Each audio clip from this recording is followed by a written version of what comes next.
আমরা রাস্তায় নেমেছিল আমাদের প্রিয় মা বোনেরা, নারীরা, রাস্তায় নেমেছিল শ্রমিক, কৃষক, সর্বস্তরের ভাইয়েরা এবং সকল মেহনতি মানুষেরা। ফেসিবাদ বিরোধী বিভিন্ন রাজনৈতিক দলের নেতা কর্মীরাও তখন আমরা একাকার হয়েছিলাম। শিক্ষক ও প্রকৌশলী, ডাক্তার সহ বিভিন্ন শ্রেণী পেশার মানুষ তখন রাস্তায় নেমে এসেছিলেন। দেশপ্রেমিক সশস্ত্র বাহিনীর সদস্যরাও সে সময় অত্যন্ত প্রশংসনীয় এবং দায়িত্বপূর্ণ ভূমিকা পালন করেছেন। আমরা জুলাই আর চাই না। আমরা চাই এমন বাংলাদেশ যেখানে আর কোনো দিন জনগণকে রাস্তায় নামতে হবে না। আমাদের বুঝতে হবে জুলাই কেন হয়েছিল। জুলাই হয়েছিল একটা বৈষম্যহীন বাংলাদেশের জন্যে। জুলাই হয়েছিল একটা কালো রাজনৈতিক ধারার পরিবর্তনের জন্যে। যুগের পর যুগ ক্ষমতা কুক্ষিগত ছিল পরিবারতন্ত্রের হাতে, নির্দিষ্ট গোষ্ঠীর হাতে। সেখান থেকে মুক্তির জন্য বিশেষ করে 2009 সাল থেকে জাতির উপর এমন এক শাসক গোষ্ঠী চেপে বসে যারা মানবাধিকার, ভোটাধিকার সহ সকল গণতান্ত্রিক অধিকার কেড়ে নেয় এবং গণতান্ত্রিক প্রতিষ্ঠানগুলোকে ধ্বংস করে ফেলে। গুম, বিচার বহির্ভূত হত্যা, আয়নাগর প্রতিষ্ঠার মাধ্যমে জনগণের উপর নিপীড়ন চালায়। 2014, 18 ও 24-এর পরপর 3টি জাতীয় নির্বাচনের নামে তামাশার মাধ্যমে আমাদের ভোটের অধিকার হরণ করা হয়। এইসব নিপীড়ন এবং অধিকার ফিরে পাওয়ার জন্যই এসেছিল রক্তাক্ত জুলাই। আমাদের তরুণরা এখন একটা নতুন দেশ দেখতে চায়, যে দেশকে তারা গর্ব করে বলতে পারবে নতুন বাংলাদেশ, এটি আমার দেশ 2.0। এক কথায় যদি বলি, দেশের মানুষ পরিবর্তন চায়, কিন্তু একটি মহল পরিবর্তনের বিরোধী। কারণ পরিবর্তন হলেই তাদের অপকর্মের পথ বন্ধ হবে, মানুষের অধিকার কেড়ে নেওয়ার সুযোগ থাকবে না।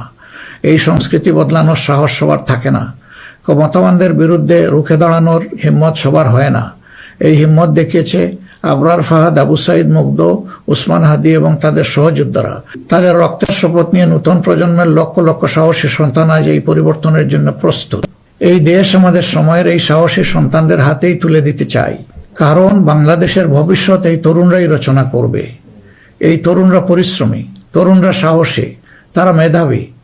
এই তরুণরাই পরিবর্তনকে ভালোবাসে।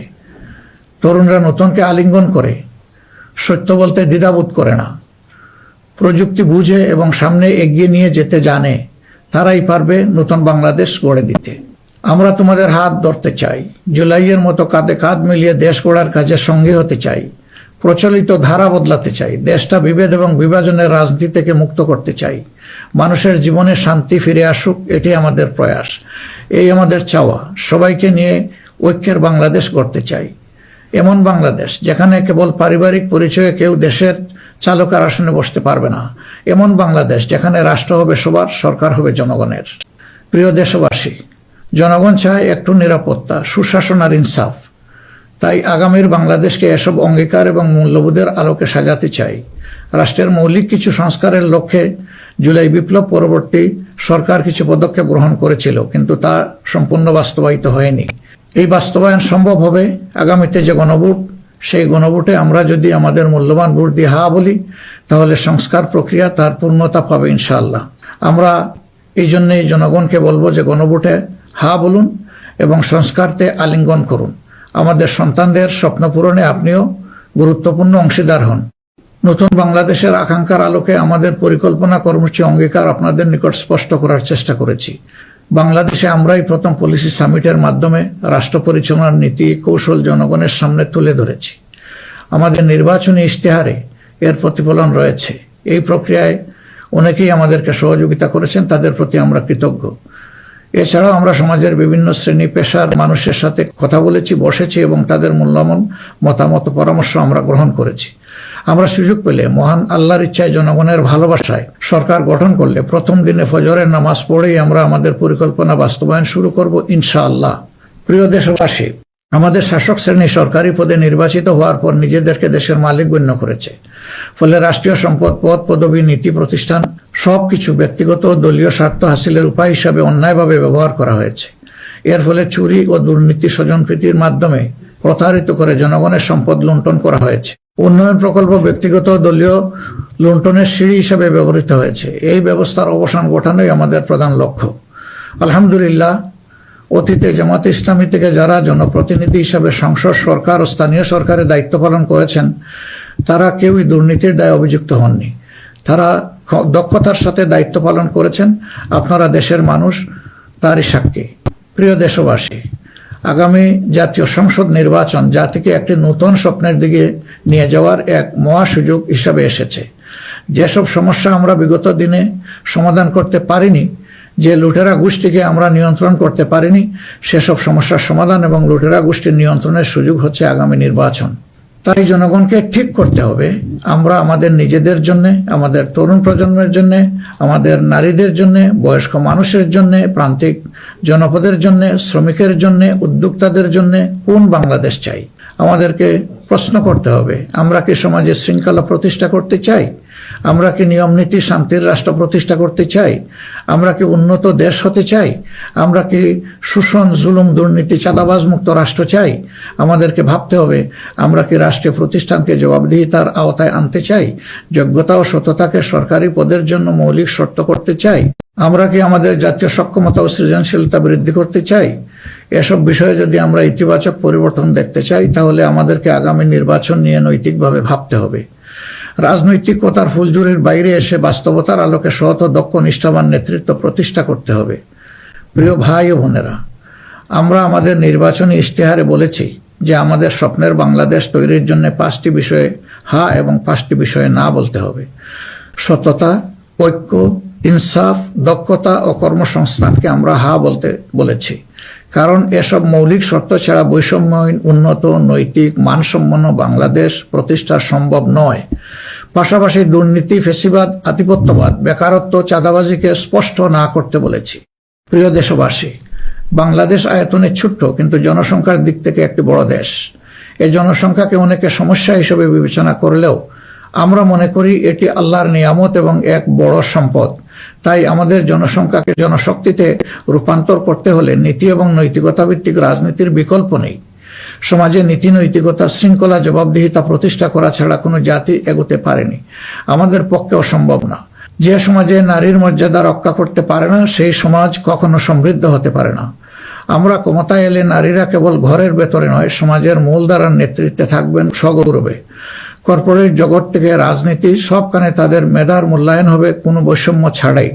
আমরা এমন এক দেশ গড়ার প্রতিশ্রুতি দিচ্ছি যেখানে কোনো মা, বোনকে, মেয়েকে নিরাপত্তাহীনতায় ভুগতে হবে না। আপনাদের অধিকার রক্ষার লড়াইয়ে আমাদের সঙ্গী হন। একটি উন্নত ও আধুনিক দেশ গড়ার কারিগর হিসাবে আমাদের নির্বাচিত করুন। প্রিয় দেশবাসী, আমরা মনে করি সমাজে ন্যায় বিচার ও ইনসাফ প্রতিষ্ঠা করতে হলে সকলকে মর্যাদা দিতে হবে এবং সকলের মানবাধিকার সুরক্ষা করতে হবে। সকল পরিচয় নির্বিশেষে আমরা অঙ্গীকার ব্যক্ত করছি যে একটি মানবিক উন্নত দেশ গড়ার জন্য দলমত নির্বিশেষে সকলের মান, ইজ্জত, অধিকারের সুরক্ষা দিব ইনশাআল্লাহ। এই বাংলাদেশ মুসলমান, হিন্দু, বৌদ্ধ, খ্রিস্টান সবার। কেউ ভয়ের সংস্কৃতির মধ্যে বাস করবে না। যদি কেউ ধর্মীয় পরিচয়ের ভিত্তিতে আঘাত করার চেষ্টা করে, আমরা অতীতের মতো ভবিষ্যতেও তা প্রতিরোধ করব। প্রিয় দেশবাসী, আমাদের প্রত্যাশার বাংলাদেশ গড়তে হলে 3টি জায়গায় আমাদেরকে বিশেষ গুরুত্ব দিতে হবে। একটি হচ্ছে শিক্ষায় সংস্কার। শিক্ষা হতে হবে নৈতিকতা ভিত্তিক এবং সেটা হতে হবে টেক বেসড। এখনকার দুনিয়া সারাই প্রযুক্তি ভিত্তিক শিক্ষার উপর নির্ভরশীল। আমরা সেই শিক্ষা থেকে বঞ্চিত। আমাদের সন্তানদের হাতকে আমরা দক্ষ কারিগরের হাত হিসেবে গড়ে তুলতে চাই এবং তাদের হাতে হাতে আমরা কাজ দিতে চাই। আমরা কোনো বেকার ভাতা তাদেরকে তুলে দিতে চাই না। দ্বিতীয় জায়গাটা হচ্ছে বিচারাঙ্গন। ন্যায় বিচার সমাজের প্রতিষ্ঠা হলেই কেবল আমরা আমাদের প্রত্যাশার বাংলাদেশ গড়তে পারবো। অন্যথায় দুঃশাসন এবং দুর্নীতির কণ্ঠ রোধ করা মোটেই সম্ভব হবে না। অতএব বিচার বিভাগকে আমূল ঢেলে সাজাতে হবে। সেখানে অবশ্যই সৎ, দক্ষ এবং কমিটেড যে সমস্ত লোকেরা আছেন তাদেরকেই বিচারের আসনে বসাতে হবে। তৃতীয় জায়গাটা হচ্ছে আমাদের অর্থনীতি। এই ভঙ্গুর অর্থনীতি নিয়ে দেশকে আগানো সম্ভব নয়। সুতরাং অর্থনীতিতে ব্যাপক সংস্কার সাধন করতে হবে।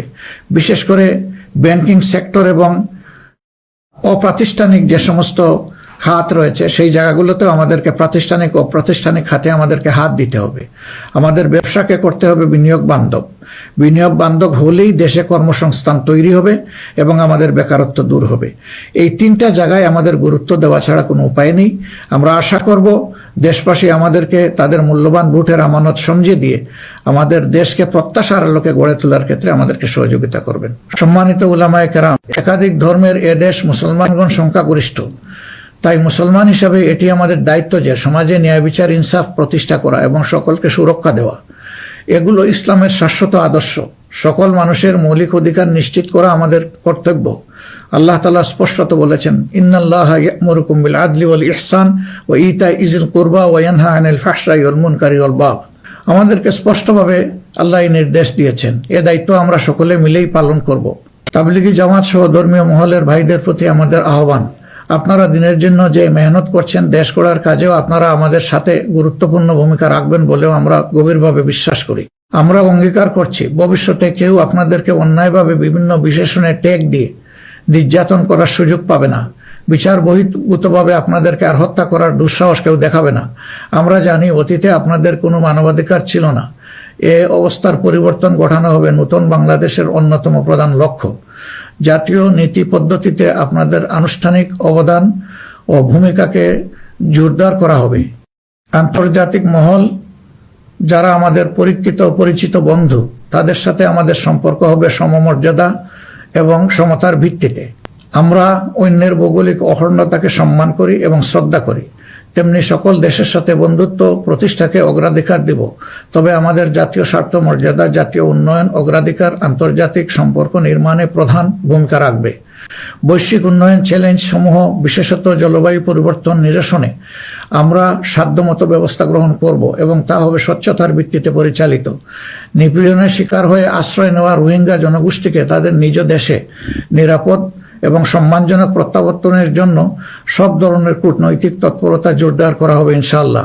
প্রবাসী ভাই ও বোনেরা, জন্মভূমি থেকে 1000 মাইল দূরে অবস্থান করেও জুলাইয়ের অভ্যুত্থানে আপনারা গুরুত্বপূর্ণ ভূমিকা রেখেছেন, জেল জুলুমের শিকার হয়েছেন, ত্যাগ স্বীকার করেছেন। ইতিমধ্যে আপনারা আপনাদের ভোটাধিকার প্রয়োগ করে নতুন বাংলাদেশে নিজেদের অধিকার প্রতিষ্ঠার পথে ইতিহাস রচনা করেছেন। আমি এতে আনন্দিত।